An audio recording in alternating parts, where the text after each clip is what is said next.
You know, before a secret can ever be told, first it has to be unlocked. Today, we're prying open one of the U.S. government's very first files on unidentified flying objects, a project that really set the stage for everything that came after. Now, this might just look like some boring old government letter, but trust me, it is so much more than that. This is the official response to a Freedom of Information Act request from back in 2009. And this one piece of paper, well, it's the key that finally opened a door that had been sealed shut for 60 years. And there it is. With those simple words, a really important piece of history was officially declassified. I mean, think about that. A report that started its life under the highest levels of secrecy was now finally out there for anyone to read. So let's take a look at the story it tells. To really get what's in this file, you kind of have to appreciate its journey, from a lockdown vault to the public domain. And believe it or not, the stamps on the cover pages tell a pretty wild story all on their own. Okay, so let's start at the very beginning. When this report was first written in the late 1940s, it was stamped secret.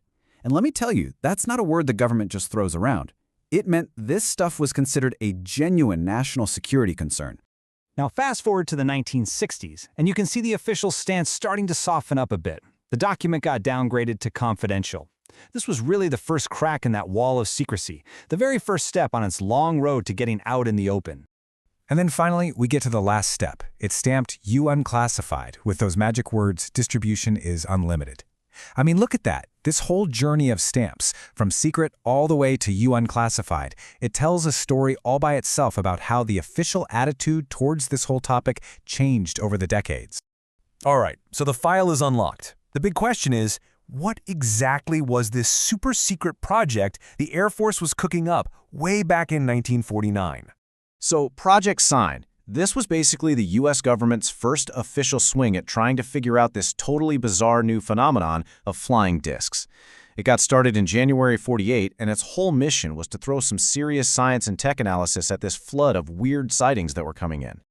And get this, right out of the gate they were thinking big. This quote is from the report's own foreword. The investigators were officially told to look into the remote possibility that these things could be spaceships. The extraterrestrial idea wasn't some fringe theory. It was on the table from day one.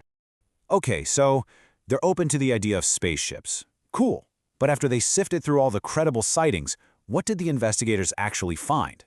Well, the team basically broke down the most believable reports into four main shapes. You had your classic flying discs, of course. Then there were these strange torpedo or cigar-shaped things, no wings, no fins, nothing. They also logged spherical or balloon-like objects, and finally just simple glowing balls of light. Now here's the kicker. The team couldn't tell you what these four types of objects were, but the report was crystal clear on what they weren't. Based on everything they knew about technology around the world, they decided it was highly improbable that any country on Earth could be making aircraft that could do what these things were doing. It just left this massive question mark hanging in the air. Okay, now let's jump forward just 3 short years. The mystery is still hanging there, unsolved, but the whole mission is about to do a 180. It's going to go from investigation to information management. And this timeline right here, it just shows you how fast things went from 0 to 60. In 1948, it's a quiet technical problem for a handful of analysts. By 1952, it's a full-blown public spectacle that demands a press conference at the Pentagon. So the summer of '52 hits, and there's this massive wave of sightings, including some really famous ones right over Washington, D.C. As their own internal history says, national interest was just blowing up. The government had to do something. And this really gets to the heart of their response. Look at this. Back in '49, with Project Sign, the big question was a technical one. What are these things? But just a few years later, in '52, it's all about PR. What on earth do we tell the public? The goal totally shifted from analysis to, well, managing the message. And make no mistake, this wasn't some minor press briefing. They trotted out a major general, the whole thing was run by the Public Information Office, and they brought in everybody. Press, radio, TV, and the mission was crystal clear. Get a handle on this story and calm everybody down. And you know what? According to their own internal documents, it totally worked. The conference was a huge success from their point of view. It made the media, and by extension the public, feel like the Air Force was being totally transparent, even while the real investigation was still happening behind locked doors. So right after that whole 1952 flap, the government clamped down. A new policy came out that made the Director of Intelligence the one and only gatekeeper for any public statements on this sensitive subject matter. Basically, they were centralizing control to make sure everyone was singing from the same song sheet. So when you step back and look at these two declassified documents together, what's the real takeaway? What does this story from the very dawn of the UFO era truly tell us?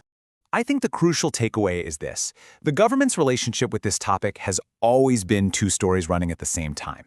You've got the actual technical investigation into the mystery itself, and then you've got this massive public relations effort to manage what people think about that mystery.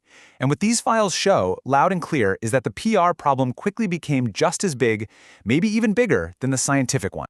And that really leaves us with one final thought, doesn't it? Back then, managing the story meant dealing with newsreels and newspapers, but today, information spreads instantly, everywhere. It really makes you wonder, as this whole conversation about UAPs heats up again, how does any government even try to manage a narrative, let alone a secret, in the age of the internet?